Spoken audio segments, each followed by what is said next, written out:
SmackDown this week was okay. Just like last week, it was okay. I don't expect for SmackDown to make a full turnaround for a good 3 to 4 months, and I'm going to give them that much time to find themselves. And I think that's fair. But SmackDown is becoming okay,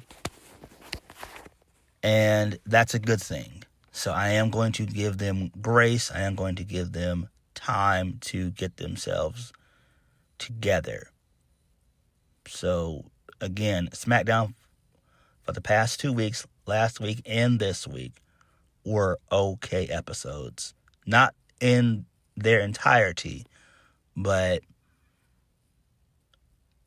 these episodes were watchable. And they're starting to change. They're starting to slowly but surely change. And it's just going to take time. So we're going to get into SmackDown from October the 17th, 2025.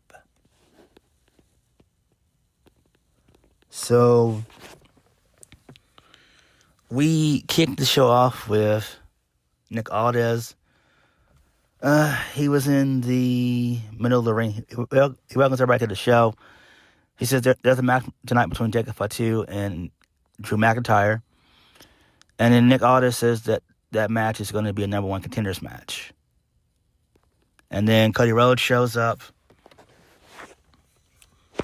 So Cody really doesn't say anything. He just talks about how, he says, at Crown Jewel, Seth Rollins beat him. And then he mentions Seth Rollins' injury by saying it split him to the bone to do so. And he thinks that he and Seth shouldn't be in the ring ever again. But that's not how it works around here. And he says that you don't need 20/20 vision to see that Seth Rollins has issues with the Bronze and with the Oracle.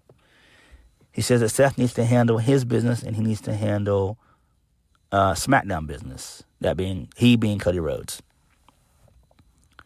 So Cody didn't really say much anything. He puts over Drew McIntyre briefly. The crowd boos.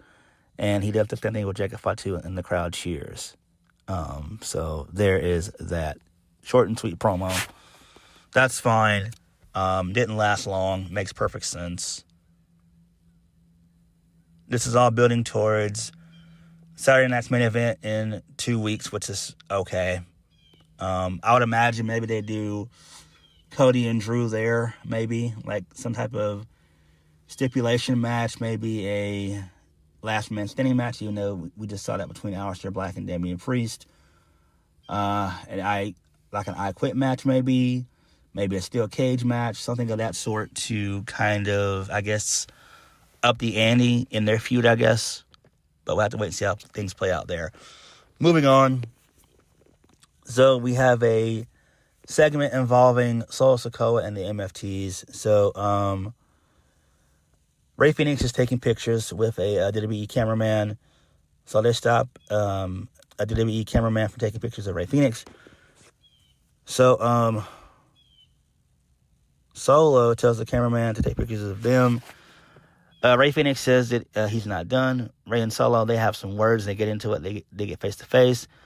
Then Tama Tonga attacks Ray, and they beat him up. They throw him into some production crates. Solo tells Ray that when he says they're done, they're done. And that was it. So this is fine there, I guess.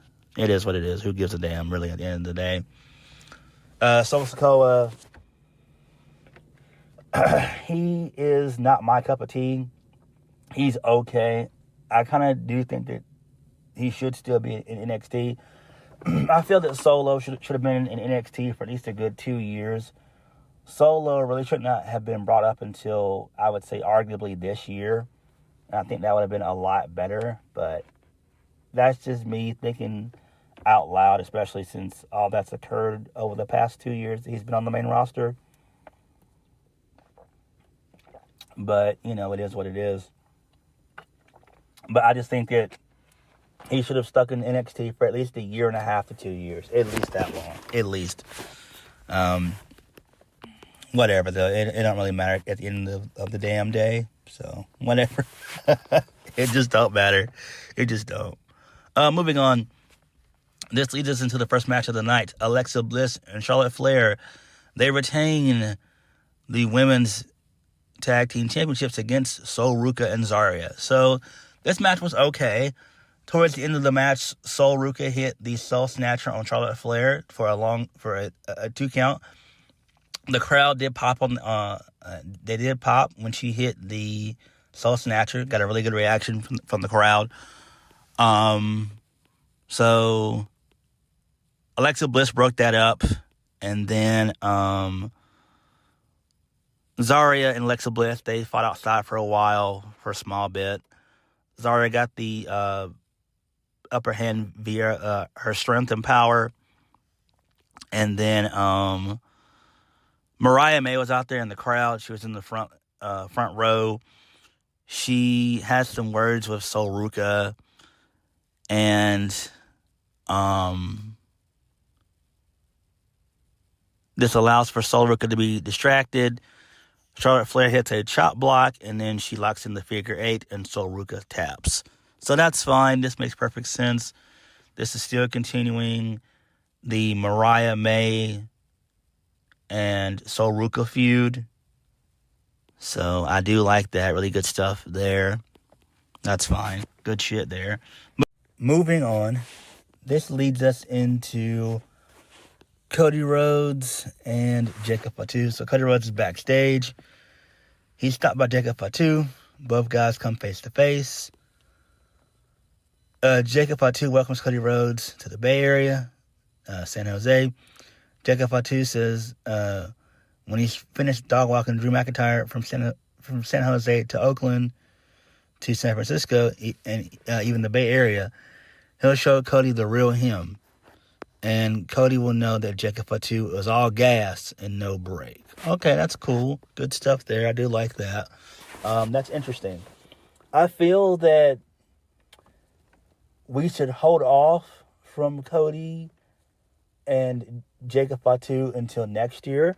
So I don't want that at a Saturday Night's Main Event in December or in November. I would just prefer that to be maybe at the Royal Rumble next year. Maybe. Because we know the Royal Rumble is going to be in Saudi Arabia next year. So maybe you do that at the Rumble next year. Maybe. I don't know. That's just me thinking this shit out loud. But we'll have to wait and see how that shit plays out. But I am excited for the Jacob Fatu Cody Rhodes match that they're working on. So those two need to cross paths for sure. The whole Drew McIntyre Cody feud, it's okay. It could be better. It really could, but I'm not as interested in that as I am for Cody and Jacob Fatu. I think that's going to be awesome when it does happen. Moving on. So, Zelina Vega and Aleister Black, we get a video promo that airs. So Aleister says everything he's done has been a calculated move. He and Zelina say this was always their plan. Aleister says they are what they would call a necessary evil. Zelina says the venom isn't poison, it's salvation. Okay, that's interesting there. I do like that. That's interesting. Good stuff there. So I'm guessing they're going to continue the Damian Priest Aleister Black feud, adding in with Zelina being added in, and then they're probably going to add in Lola Vice maybe. I think that would be kind of cool. She is the real life girlfriend of Damian Priest, so maybe they'll add her in there. Maybe, I don't know, because she could work both main roster and NXT. We've seen talent do that before in the past, so why would this be any different? But we shall see how that goes. Moving on. So, The Miz is backstage with Nick Aldis. Miz says he wants it to be big, and Nick Aldis says he'll take it into consideration. I'm guessing he's talking about him wanting to get a title shot of some sorts. I don't know. So Sami Zayn comes in. He wants to do another open challenge. Nick Aldis is like, no. Nick Aldis says that he wants Nakamura to have a proper rematch, but Nakamura's still in Japan, and the MFTs are already causing problems tonight. Sami Zayn says that's not how things work. That's not how he works. He won't be bullied or in the shadows because of the MFTs. He says the United States title means something to him, to the fans, to the guys in the locker room. Sami Zayn says he's going to go to the ring and defend his United States championship. Nick Aldis turns around, and The Miz is still there. And Nick Aldis asks The Miz if he needs something else. Miz says he's good, and he walks off. So Sami Zayn's in the ring. He is waiting for his opponent, Carmelo Hayes. No, The Miz comes out. Carmelo attacks Miz like Miz attacked him last week, so they have a little mini brawl. Then they're separated, and then they go to the back, and then Ilja Dragunov shows up, and he's the one who answers the challenge, and he gets a really good reaction. Ilja Dragunov ends up defeating Sami Zayn to become the new United States champion. This was a really solid, fun match. I thoroughly enjoyed this match. Dragunov looks jacked. He's been gone for a year. He was out with a leg injury. So he came in this match with a leg brace on, which is really good.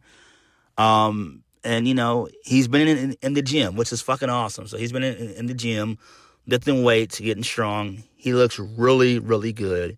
Looks really solid. Match was really good. So towards the end of the match, Solo Sikoa comes out. He distracts Sami Zayn. Sami's going to go for the haluva kick. Then Ilja hits the Torpedo Moscow, and he follows it up with the H-bomb for the 1, 2, 3. And the new U.S. champion, Ilja Dragunov. And I am happy for this. This is great. I'm very excited for this because I think Sami Zayn didn't need to be the U.S. champion too long because he's going to obviously win the Royal Rumble next year in January or February. So there's no point for him to have a long title reign, basically. And this was fine. It seems like they're still going to run back Sami Zayn and Solo Sikoa. That does not need a championship. That feud doesn't need a title. And so it's always good to have an off-title feud sometimes. And to me, Ilja winning was the right decision. Yes, it is hot shot booking, but who gives a damn? It makes the most sense, right? So Ilja will kill it in the mid-card. And Ilja can do what Sami Zayn... Ilja's going to pick up that mantle and be a better Sami Zayn. So Ilja, you know, he's going to have hard-hitting matches, and it's great. So Ilja winning is the right decision. It makes the most sense.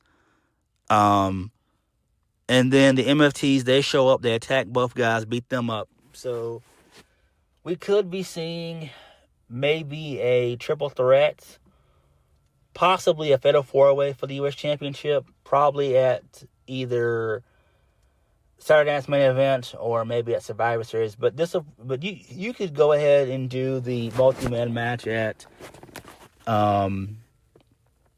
you could go ahead and do the multi-man match at Saturday Night's Main Event. I think that would make the most sense. You go ahead and do that, and you go from there. But I think Survivor Series, I think they're going to set up something with the MOTs.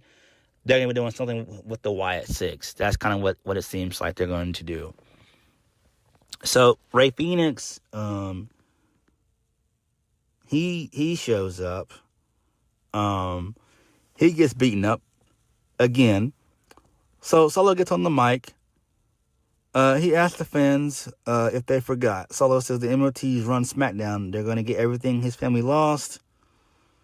And they're going to make his family tree champions again. So the lights go out. So Bo Dallas shows up. He cuts a promo. He says that knock and the door will be open, but are you prepared for what is waiting on the other side? So the Wyatts show up, and then they have a stare down again, and then that was it. So who really cares about this? Clearly, they're setting up something between the Wyatts and the MFTs. It'll probably be a traditional 4-on-4 Survivor Series match. Solo, the Tongans, and probably Hikuleo or Talatonga taking on Bo Dallas, Dexter Lumis, Joe Gacy, and Eric Rowan. So it'll probably be a traditional 4-on-4 Survivor Series match. There's no need to have an intergender because they don't have a female in the MFTs, so there's no need for that. So whatever. It is what it is. It's fine, I guess. So, moving on, this leads us into Tiffany Stratton. She's backstage with Kathy Kelly. She tells Kathy that she won't pretend that she's happy about losing, but Stephanie is a great champion and took her to her limits. She has been undefeated for a year, and one loss won't change anything. So Kiana James, she shows up, who says that Tiffany Stratton knew she didn't have what it takes, and she only represents talent like Julia. Tiffany tells her that maybe she doesn't have it. Those who can do and those who can't represent. And then she challenges her to a match next week, and then Kiana James accepts. That's fine. Makes sense. I wish that we could have a concrete opponent for Tiffany, please. Can we get her into another feud, please? I mean, again, I'm a fan of Kiana James. I love what she's doing with Julia. Hopefully she'll add more talent to what she's doing. So, yeah. But can we please get Tiffany some damn opponents, please? Can we get her a concrete opponent, please? Moving on. This leads us into the Mercy Machine Guns. They talk about how they've been on SmackDown for a year and everything else, and then they get into it with the Garzas. That's fine. Then this leads us into the Mercy Machine Guns defeating Los Garza, which sucks. And it is what it is. So whatever. They win via the Skull and Bones. Who cares? Moving on from that, this leads us into some more tag team stuff. So Fraxium, they're backstage. They talk about the tag team division. So DIY, they come in and they bicker back and forth. Tommaso Ciampa says they've been staying out of the way for basically 2 months. So the Street Profits can't point fingers at them. He says the Street Profits are choke artists. Fraxium are delusional, and Los Garza are losers. And then Axiom challenges Johnny Gargano to a match next week. Whatever. I don't give a fuck about this shit. You had DIY and the Mercy Machine Guns on NXT working live shows for 2 months. And then you just bring those two teams back to SmackDown. For what? For what the fuck is the point? Put them on NXT, please. Please put them on there. Because that NXT tag team division is very, very weak. And I do mean very weak. Come on. Moving on. This leads us into the closing segment of the show, basically. So, Jacob Fatu, he shows up, but he gets his ass beat. Pause. He's bleeding from the mouth. So obviously he was attacked by Drew McIntyre. So Drew comes out. He says, bleeding gums. He says, Jacob Fatu is all gas, no brakes. He wants the referee to raise his hand and be the new number one contender. The referee refuses. Nick Aldis comes out. Him and Drew have some words. Drew doesn't say much of anything. He says that he's known Nick Aldis for years, for 20 years. Drew says that he knows better. He knows not to be working for corporate Cody. So Cody shows up. Cody says enough. And then Cody then challenges Drew McIntyre to a fight for the WWE Undisputed Championship. Cody ends up getting DQ'd because he hits Drew with the ring bell. It's just a basic brawl that they did for a while. And then Cody was going to go for the Crossroads. Drew gets out of dodge, basically, and that was the show. So, whatever. I don't give a damn about this shit. I really don't. That was lame. A lame way to end the show. It was lame. It really was lame. Like, what the fuck are you doing? Like, why would you do that? Like, it was 9:50 when this shit started. So we knew we weren't going to get a Jacob Fatu and Drew McIntyre match. So why even advertise the match? For what? You would have been better off saving that match for a Saturday night's main event. But it probably seems like they're probably going to end up doing a triple threat match. Cody, Drew, and Jacob Fatu at Saturday night's main event. That's probably what they're going to do. But we'll have to see how all that is going to come into fruition. But SmackDown was okay. Ilja Dragunov winning the United States Championship is fine. That's good. Good shit there. The tag team division stuff, I don't give a fuck about. The Cody Drew feud, I'm kind of sour on that one too. The MFT's running SmackDown, it's alright. Their feud with the Wyatt Sicks is, it's okay, I guess, but whatever. Tiffany not having any real opponents or being involved in any real feud right now is lame. But whatever. So, it is what it is. But what did you guys think of SmackDown? Like, comment, subscribe. Peace.